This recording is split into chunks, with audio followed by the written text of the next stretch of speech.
वो अपने हिसाब से काम कर रहा है। मैंने अपने हिसाब से ये किया। वो अपने हिसाब से मुझे बताएगा। तुम अपने हिसाब से वहाँ जाओगे। इन जुमलों में हम कह रहे हैं अपने हिसाब से, इसके लिए आपको यूज़ करना होगा इंग्लिश में own choice.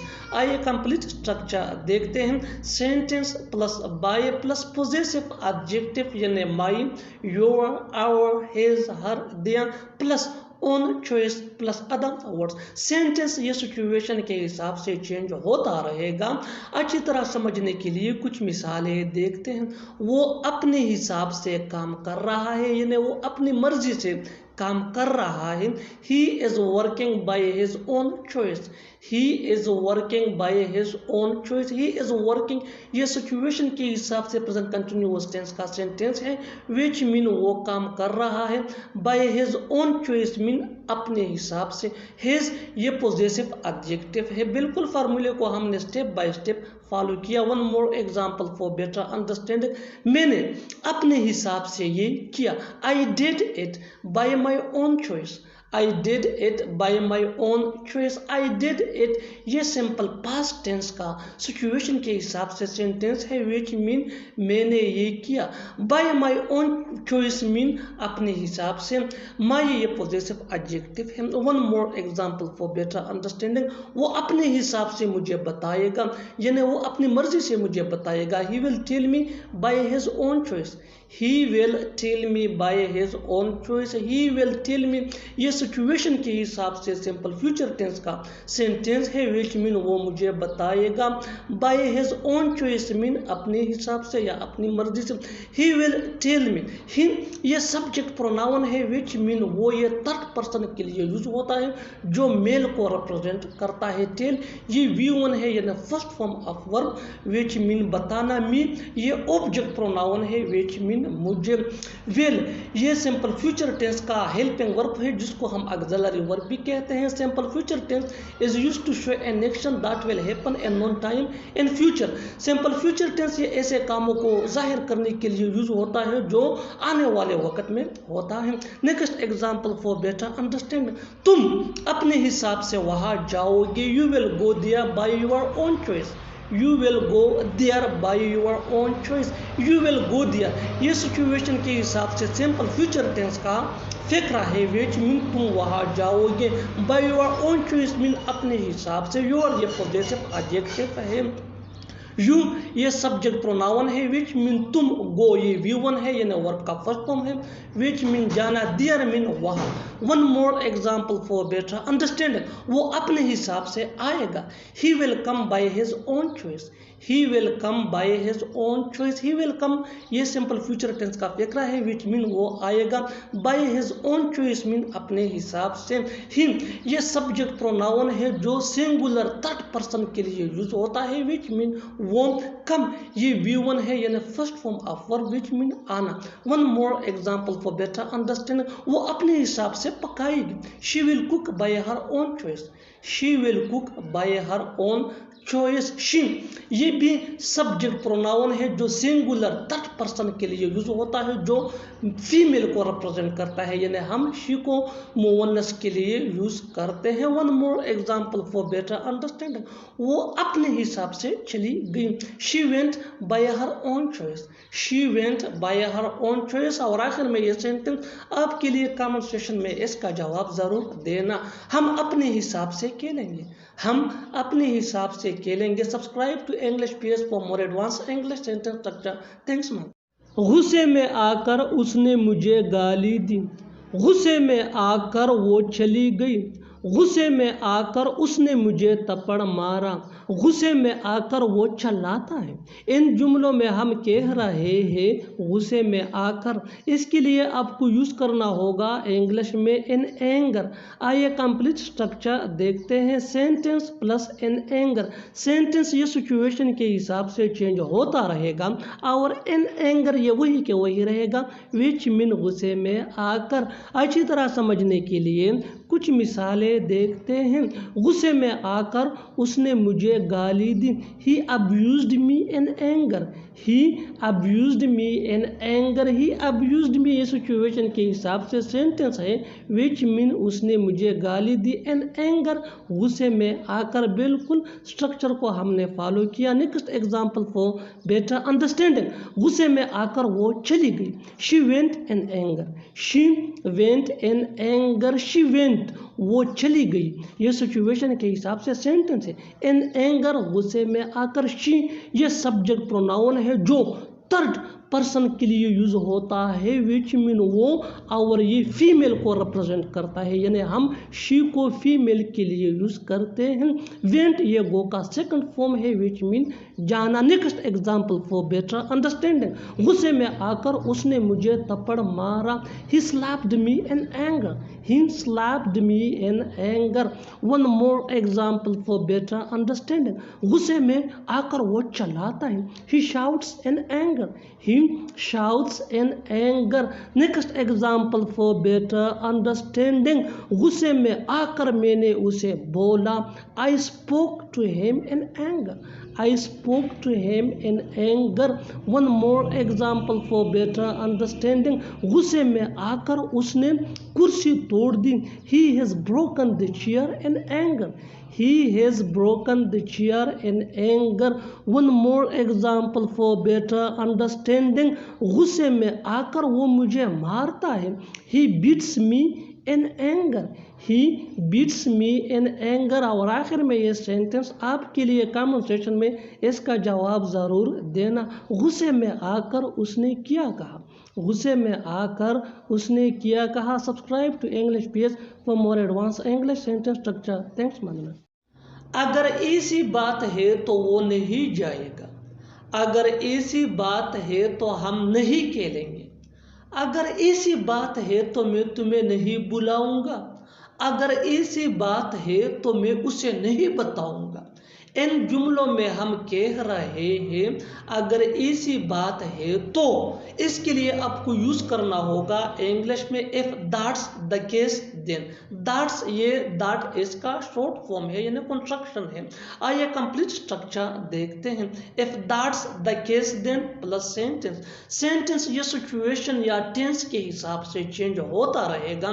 If that's the case then ये वही के वही रहेगा विच मीन अगर ऐसी बात है तो। अच्छी तरह समझने के लिए कुछ मिसालें देखते हैं। अगर ऐसी बात है तो वो नहीं जाएगा। If that's the case then he won't go. If that's the case then he won't go. Won't ये विल नॉट का शॉर्ट फॉर्म है। If that's the case then mean अगर ऐसी बात है तो ही वोंट गो वो नहीं जाएगा। ही वोंट गो ये सिंपल फ्यूचर टेंस का सेंटेंस है। बिल्कुल फार्मूले को हमने स्टेप बाय स्टेप फॉलो किया। One more example for better understanding. अगर ऐसी बात है तो हम नहीं खेलेंगे। If that's the case then we won't play. If that's the case then we won't play.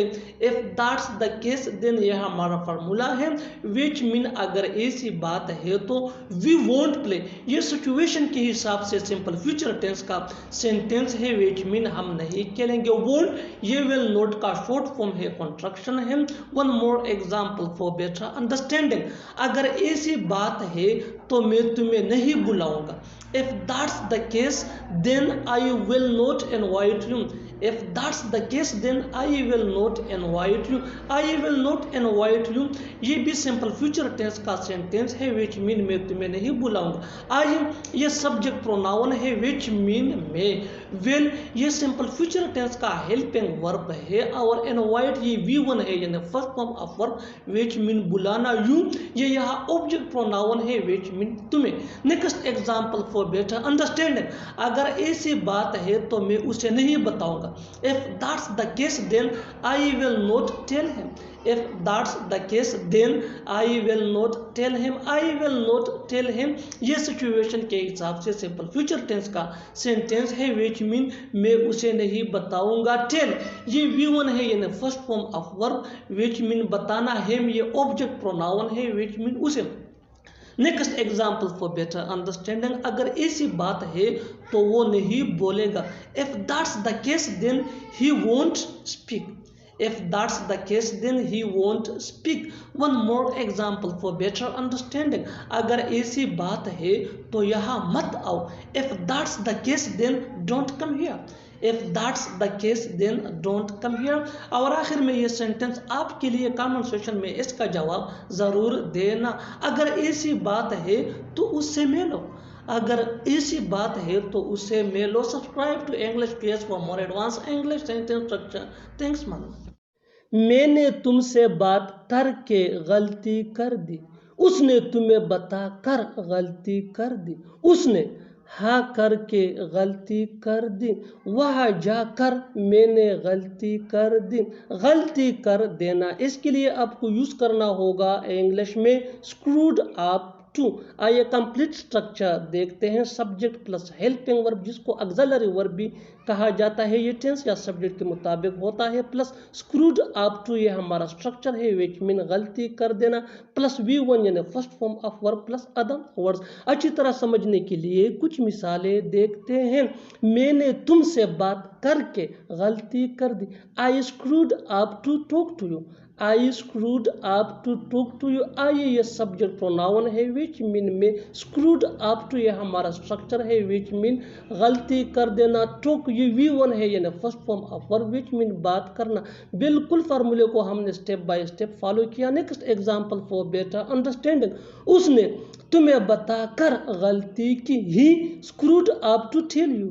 He screwed up to tell you. He ये सब्जेक्ट प्रोनाउन है, विच मीन वो, और ये मेल को रिप्रेजेंट करता है, यानी हम ही को मुज़क्कर के लिए इस्तेमाल करते हैं। स्क्रूड अप टू मीन गलती कर देना। टेल ये V1 है यानी first form of verb, which mean बताना। यू ये यहाँ ऑब्जेक्ट प्रोनाउन है, विच मीन तुम्हें। Next example for better understanding, उसने हाँ करके गलती कर दी। ही स्क्रूड अप टू से yes. He screwed up to say yes. से ये V1 है यानी first form of verb, which mean कहना। Next example for better understanding, वहाँ जाकर मैंने गलती कर दी। I screwed up to go there. I screwed up to go there. Go ये V1 है यानी first form of verb, which mean जाना, और देयर मीन वहाँ। One more example for better understanding, तुमने ना करके गलती कर दी। You screwed up to say no. You screwed up to say no. You ये यहाँ सब्जेक्ट प्रोनाउन है, विच मीन तुम। Next example for better understanding, तुमने उसे डांट कर गलती कर दी। You screwed up to scold him. You screwed up to scold him. Scold mean डांटना, हिम ये ऑब्जेक्ट प्रोनाउन है ही का, विच मीन उसे। Next example for better understanding, उसने वो दरख्त काट कर गलती कर दी। He screwed up to cut that tree. He screwed up to cut that tree. Tree mean दरख्त। और आखिर में ये सेंटेंस आपके लिए कमेंट सेक्शन में इसका जवाब जरूर देना। तुमने पढ़ाई छोड़कर गलती कर दी। तुमने पढ़ाई छोड़कर गलती कर दी। Subscribe to English PS for more advance English sentence structure. Thanks man. तुम्हें उससे मिलना ही चाहिए था। उसे यहाँ आना ही चाहिए था। हमें वहाँ जाना ही चाहिए था। तुम्हें उसे बुलाना ही चाहिए था। इन जुमलों के लिए इंग्लिश का ये स्ट्रक्चर यूज होता है। Subject plus should have, had two plus V1 यानी first form of verb, plus other words. अच्छी तरह समझने के लिए कुछ मिसालें देखते हैं। तुम्हें उससे मिलना ही चाहिए था। You should have had to meet him. You should have had to meet him. You ये सब्जेक्ट प्रोनाउन है, विच मीन तुम या तुम्हें। Pronoun is a word that we use instead of a noun. Pronoun ये एक लफ्ज होता है जो हम नाउन या इसम की जगह यूज करते हैं। शुड ये मोडाल ऑक्सिलरी वर्ब है, विच मीन चाहिए, जो एडवाइजेबिलिटी को शो करता है। हैड टू ये पास्ट ऑब्लिगेशन या नेसेसिटी को शो करता है। मीट ये V1 है यानी वर्ब का फर्स्ट फॉर्म है, विच मीन मिलना। Next example for better understanding, उसे यहाँ आना ही चाहिए था। He should have had to come here.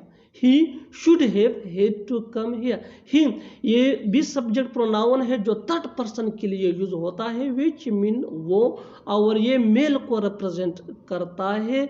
जैसा कि मैंने पहले आपको बताया कि प्रोनाउन ये एक वर्ड होता है जो नाउन की जगह यूज होता है। शुड ये मोडाल ऑक्सिलरी वर्ब है जो एडवाइजिबिलिटी को शो करता है, which mean चाहिए। हेड टू ये पास्ट एबिलिटी या नेसेसिटी को शो करता है। कम ये वर्ब का फर्स्ट फॉर्म है, विच मीन आना, हियर, यहाँ। हमें वहाँ जाना ही चाहिए था, we should have had to go there, we should have had to go there. We ये सब्जेक्ट प्रोनाउन है जो प्लूरल फर्स्ट पर्सन के लिए यूज होता है, विच मीन हम। शुड ये मोडाल ऑक्सिलरी वर्ब है, विच मीन चाहिए, जो एडवाइजिबिलिटी को शो करता है। हैड टू ये पास्ट ऑब्लिगेशन या नेसेसिटी को शो करता है, यानी पास्ट माजी में जो मजबूरी हो या ज़रूरत हो उसको शो करने के लिए हम हैड टू को यूज़ करते हैं। गो ये V1 है, यानी first form of verb, which mean जाना, देयर मीन वहाँ। Next example for better understanding, तुम्हें उसे बुलाना ही चाहिए था, you should have had to call him, you should have had to call him. You ये सब्जेक्ट प्रोनाउन है जो सेकंड पर्सन के लिए यूज होता है, विच मीन तुम या तुम्हें। शुड ये मोडाल ऑक्सिलरी वर्ब है, विच मीन चाहिए, जो एडवाइजिबिलिटी को शो करता है। हैड टू ये पास्ट ऑब्लिगेशन या नेसेसिटी को शो करता है। कॉल ये V1 है, यानी फर्स्ट फॉर्म ऑफ वर्ब, बुलाना है ये ऑब्जेक्ट प्रोनाउन है, विच मीन उसे। Next example for better understanding, मुझे पढ़ना ही चाहिए था, I should have had to study, I should have had to study. I ये सब्जेक्ट प्रोनाउन है जो सिंगुलर फर्स्ट पर्सन के लिए यूज होता है, विच मीन में। शुड ये मोडाल ऑक्सिलरी वर्ब है, विच मीन चाहिए, जो एडवाइजिबिलिटी को शो करता है। हैड टू ये पास्ट ऑब्लिगेशन या नेसेसिटी को शो करता है, यानी पास्ट ज़रूरत या मजबूरी को, और स्टडी मीन पढ़ना। और आखिर में ये सेंटेंस आपके लिए कमेंट सेक्शन में इसका जवाब ज़रूर देना। तुम्हें अंग्रेजी सीखनी ही चाहिए थी, तुम्हें अंग्रेजी सीखनी ही चाहिए थी।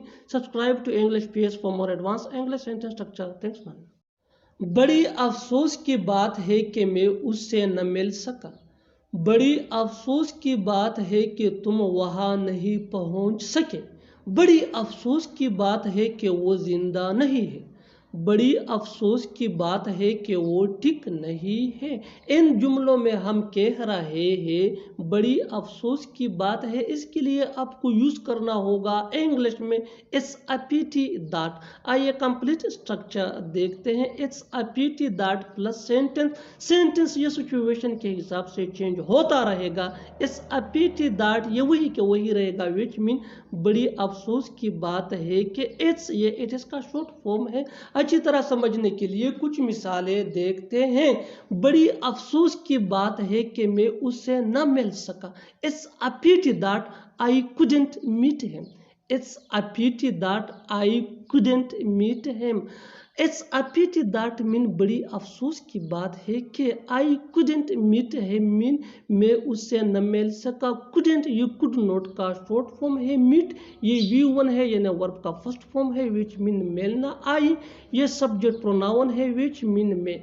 One more example for better understanding, बड़ी अफसोस की बात है कि तुम वहाँ नहीं पहुँच सके। It's a pity that you couldn't reach there, It's a pity that you couldn't reach there. It's a pity that mean बड़ी अफसोस की बात है कि you couldn't reach there mean तुम वहाँ नहीं पहुँच सके। You ये सब्जेक्ट प्रोनाउन है, which mean तुम couldn't you could not का शॉर्ट फॉर्म है। reach mean पहुँचना, ये वर्ब का फर्स्ट फॉर्म है। Next example for better understanding, बड़ी अफसोस की बात है कि वो जिंदा नहीं है। It's a pity that he is no more. It's a pity that he is no more. It's a pity that mean बड़ी अफसोस की बात, he is no more mean वो जिंदा नहीं है। Next example for better understanding, बड़ी अफसोस की बात है कि वो ठीक नहीं है। It's a pity that he is not well. It's a pity that he is not well. It's a pity that mean बड़ी अफसोस की बात है. He is not well ये सिचुएशन के हिसाब से सेंटेंस है which mean वो ठीक नहीं है. He ये सब्जेक्ट प्रोनाउन है which mean वो will mean अच्छा होना. Next example for better understanding बड़ी अफसोस की बात है कि वो यहाँ नहीं है. It's a pity that he is not here. It's a pity that he is not here. Next example for better understanding बड़ी अफसोस की बात है कि वो नहीं आया. It's a pity that he didn't come. It's a pity that he didn't come. Didn't ये did not का short form है और he ये subject pronoun है which mean वो जो third person के लिए यूज होता है. और आखिर में ये सेंटेंस आपके लिए कमेंट सेशन में इसका जवाब ज़रूर देना. बड़ी अफसोस की बात है कि मैं उससे बात न कर सका. बड़ी अफसोस की बात है कि मैं उससे बात न कर सका. Subscribe to English page for more advance English sentence structure. Thanks man. खाना खाने में ज़्यादा वक्त नहीं लगेगा. वहाँ पहुँचने में ज़्यादा वक्त नहीं लगेगा. चाय बनाने में ज़्यादा वक्त नहीं लगेगा. घर साफ करने में ज़्यादा वक्त नहीं लगेगा. इन जुमलों में हम कह रहे हैं ज़्यादा वक्त नहीं लगेगा. इसके लिए आपको यूज़ करना होगा इंग्लिश में it will not take much time. आइए कंप्लीट स्ट्रक्चर देखते हैं. It will not take much time +2 + V1 यानी first form of verb plus other words. अच्छी तरह समझने के लिए कुछ मिसालें देखते हैं. खाना खाने में ज़्यादा वक्त नहीं लगेगा. It will not take much time to have food. It will not take much time to have food. It will not take much time mean ज़्यादा वक्त नहीं लगेगा हैव फूड खाना खाने में. Next example for better understanding वहाँ पहुँचने में ज़्यादा वक्त नहीं लगेगा. It will not take much time to get there. It will not take much time to get there. अच्छी तरह समझने के लिए एक और मिसाल देखते हैं. चाय बनाने में ज़्यादा वक्त नहीं लगेगा. It will not take much time to make tea. It will not take much time to make tea.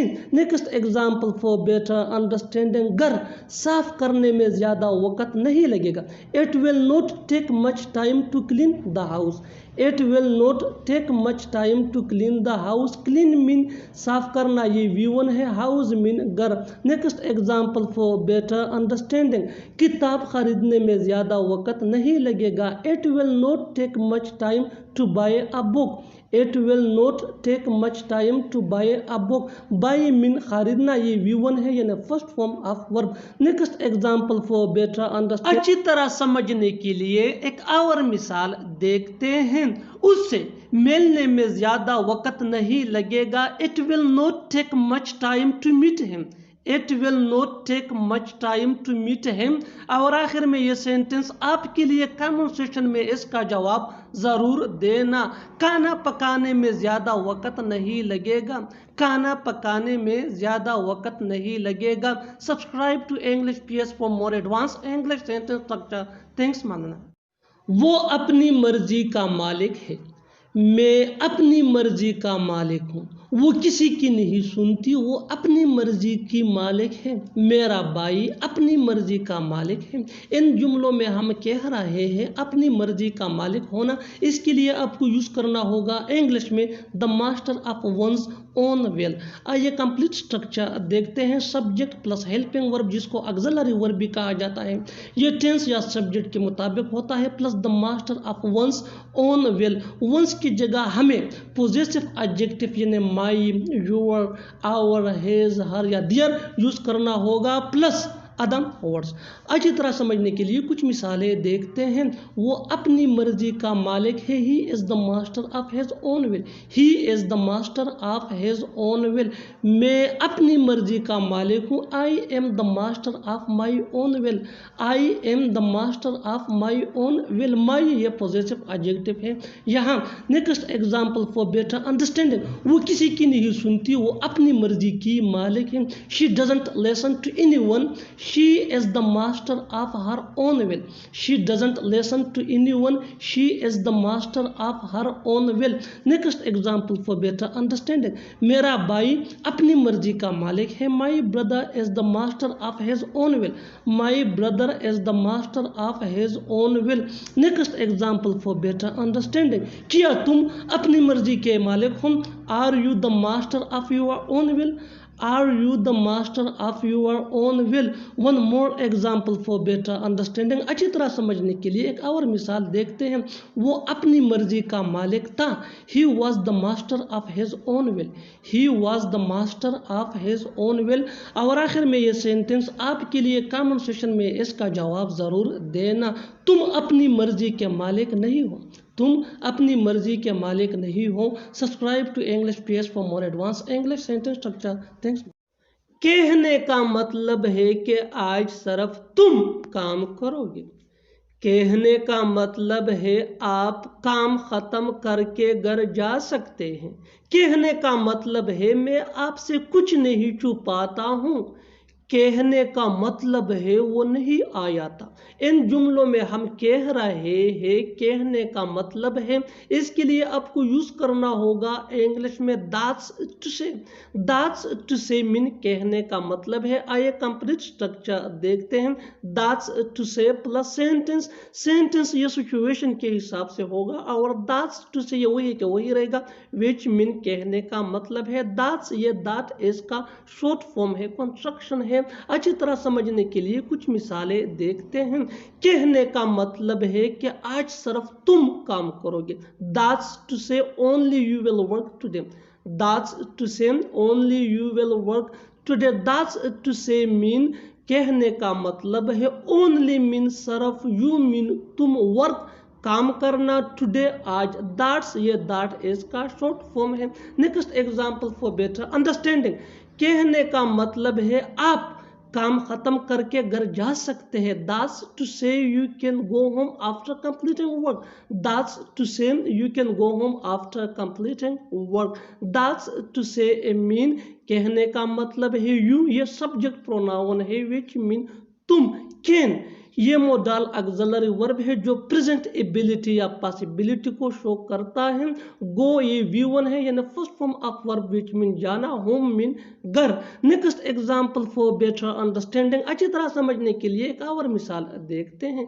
कहने का मतलब है मैं आपसे कुछ नहीं छुपाता हूँ. That's to say I hide nothing from you. That's to say I hide nothing from you. That's to say mean कहने का मतलब है आई ये सब्जेक्ट प्रोनाउन है जो फर्स्ट पर्सन के लिए यूज होता है विच मीन में. हाइड मीन छुपाना. नथिंग फ्रॉम यू तुमसे. Next example for better understanding. कहने का मतलब है वो नहीं आया था. That's to say he didn't come. That's to say he didn't come. That's to say mean कहने का मतलब ही डिडंट कम वो नहीं आया था. ही ये सब्जेक्ट प्रोनाउन है जो थर्ड पर्सन के लिए यूज होता है विच मीन वो. डिडंट ये डिड नॉट का शॉर्ट फॉर्म है. कम ये V1 है विच मीन आना. Next example for better understanding. कहने का मतलब है वो तुमसे मिलना चाहता है. That's to say he wants to meet you. That's to say he wants to meet you. He ये सब्जेक्ट प्रोनाउन है जो थर्ड पर्सन के लिए यूज होता है विच मीन वो जो मेल को रिप्रेजेंट करता है जिसको हम मेल के लिए यूज करते हैं. मुज़क्कर के लिए वांट्स मीन चाहना. मीट ये V1 है विच मीन मिलना. Next example for better understanding. कहने का मकसद है वो पढ़ रही है. कहने का मकसद है वो पढ़ रही है. That's to say she is studying.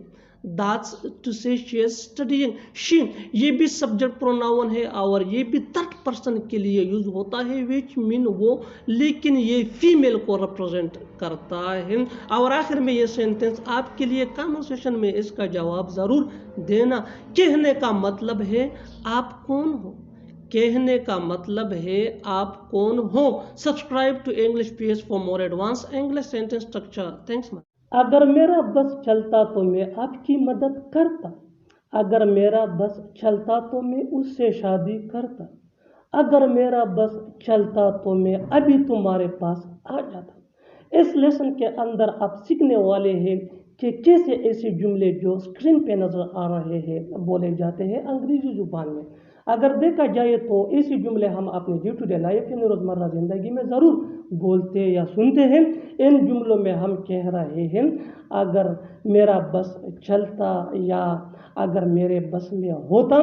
सो इसके लिए आपको यूज़ करना होगा इंग्लिश में इफ़ आई हैड माई वे। आइए कंप्लीट स्ट्रक्चर समझते हैं। If I had my way plus comma, comma के बाद आ जाया करेगा सब्जेक्ट, सब्जेक्ट के बाद हमें यूज़ करना है वुड या नेगेटिव के लिए वुडंट जो वुड नॉट का शॉर्ट फॉर्म है। वुड या वुडंट के बाद आ जाया करेगा V1 यानी बेस्ट फॉर्म ऑफ वर्ब और V1 के बाद हमें यूज़ करना है अदर वर्ड्स अगर है तो। Keep this point in your mind that subject ये आई ये चेंज भी हो सकता है और जब सब्जेक्ट चेंज होगा तो फिर पॉजिटिव केस यानी ये जो माई पॉजिटिव एडजेक्टिव है ये भी सब्जेक्ट के मुताबिक चेंज होता रहेगा। अच्छी तरह समझने के लिए कुछ मिसालें देखते हैं। अगर मेरा बस चलता तो मैं आपकी मदद करता, यानी अगर मेरे बस में होता तो मैं आपकी मदद करता। इसका मतलब ये है कि मेरे बस में नहीं था, यानी मेरे बस में नहीं था इसलिए मैंने आपकी मदद नहीं की। If I had my way I would help you. If I had my way, I would help you. One more example for better understanding.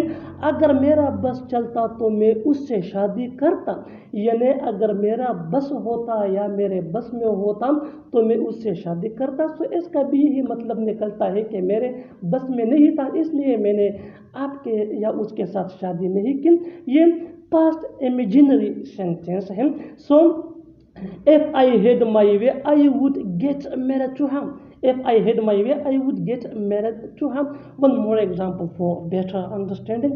अगर मेरा बस चलता तो मैं अभी तुम्हारे पास आ जाता, यानी अगर मेरे बस में होता तो मैं अभी तुम्हारे पास आ जाता। So if I had my way, I would come to you right now. If I had my way, I would come to you right now. बिल्कुल हम स्ट्रक्चर को स्टेप बाय स्टेप फॉलो कर रहे हैं। आप भी स्ट्रक्चर की मदद से सीख सकते हैं, बना सकते हैं। ऐसे बहुत सी जुमले अंग्रेजी जुबान में आसानी से that can be really helpful for you, which can take you from basic to advanced level. Keep this point in your mind that जितना ज़्यादा प्रैक्टिस करोगे उतना ही जल्दी इंग्लिश सीख जाओगे। अच्छी तरह समझने के लिए कुछ मिसालें देखते हैं। अगर मेरा बस चलता तो मैं उसे ऐसा कभी नहीं करने देता। If I had my way, I would never let him do it. If I had my way, I would never let him do it. One more example for better understanding. अगर मेरा बस चलता तो मैं ऐसा नहीं होने देता। If I had my way, I wouldn't let it happen. If I had my way, I wouldn't let it happen. One more example for better understanding. अगर उसका बस चलता, अब सब्जेक्ट ये चेंज हो चुका है। मेरे के बजाय अब यहाँ यूज हुआ है उसका। सो अगर उसका बस चलता तो वो सारी रात खेलता। So if he had his way he would play whole night. If he had his way he would play all night. So यहाँ सब्जेक्ट चेंज हुआ है आई की जगह, यानी instead of I we have used him, और इस तरह ये पॉजिटिव केस जो है माई की जगह हमने यूज किया है हिज। सो जब सब्जेक्ट चेंज होगा तो इसके साथ साथ पॉजिटिव एडजेक्टिव भी चेंज होगा सब्जेक्ट के मुताबिक। One more example for better understanding. अगर उसका बस चलता तो वो रोज पिज़्ज़ा खाता।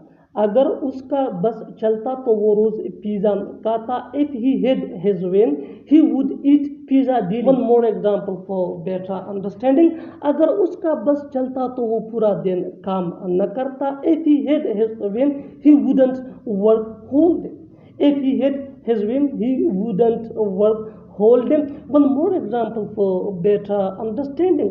अगर मेरा बस चलता तो मैं वहाँ जाता। If I had my way, I would go there. If I had my way, I would go there. और आखिर में ये दो जुमले आपके लिए कमेंट सेक्शन में इनका जवाब ज़रूर देना। अगर मेरा बस चलता तो मैं उसे नया मोबाइल देता। अगर मेरा बस चलता तो मैं उसे नया मोबाइल देता। और दूसरा जुमला है अगर उसका बस चलता तो वो यहाँ न आता। अगर उसका बस चलता तो वो यहाँ न आता। Subscribe to English page for more advance English sentence structure. Thanks. तुम्हें तो बस पैसों की पड़ी है, उसे तो बस खाने की पड़ी है, तुम्हें तो बस सोने की पड़ी है। ऐसे जुमले हम अपनी डे टू डे लाइफ यानी रोज़मर्रा ज़िंदगी में दूसरों से ज़रूर सुनते हैं या खुद बोलते हैं अपने डे टू डे लाइफ में। इन जुमलों के लिए इंग्लिश का ये स्ट्रक्चर यूज़ होता है।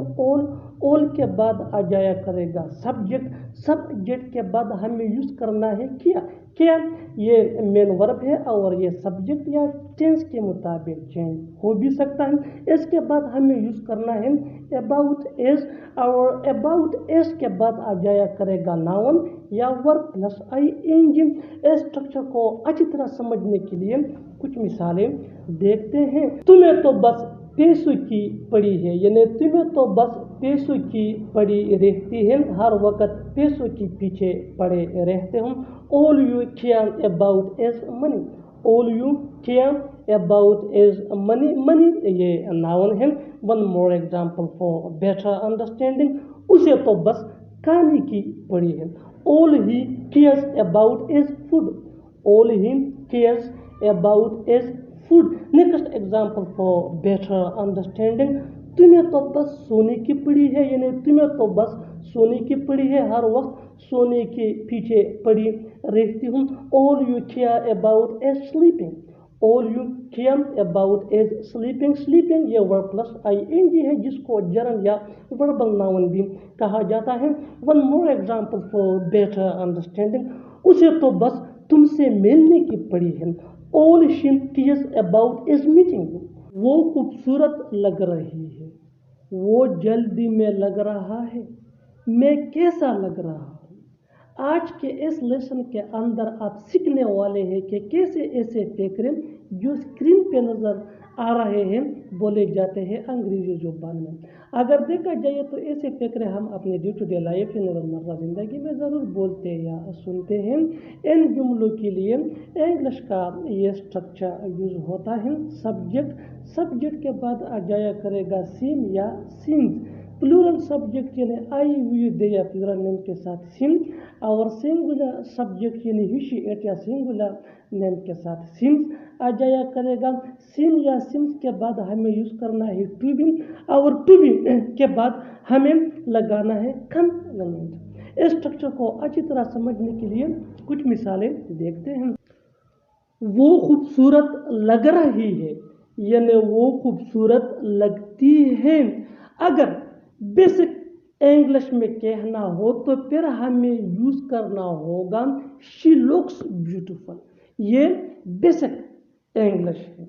एडवांस इंग्लिश ये है she seems to be beautiful, she seems to be beautiful, she seems to be beautiful ये एडवांस इंग्लिश है जो आजकल बहुत ज़्यादा यूज़ हो रहा है। स्पेशली ये जो गोरे हैं ये इसको बहुत कॉमन यानी ज़्यादा इस्तेमाल कर रहे हैं। और शी लुक्स ब्यूटीफुल ये बेसिक यानी ओल्ड इंग्लिश है। So you have to use nowadays advance English. She seems to be beautiful, she seems to be beautiful, वो खूबसूरत लग रही है, she seems to be beautiful. One more example for better understanding, वो जल्दी में लग रहा है, he seems to be in a rush, he seems to be in a rush, he ये सब्जेक्ट है विच मीन वो।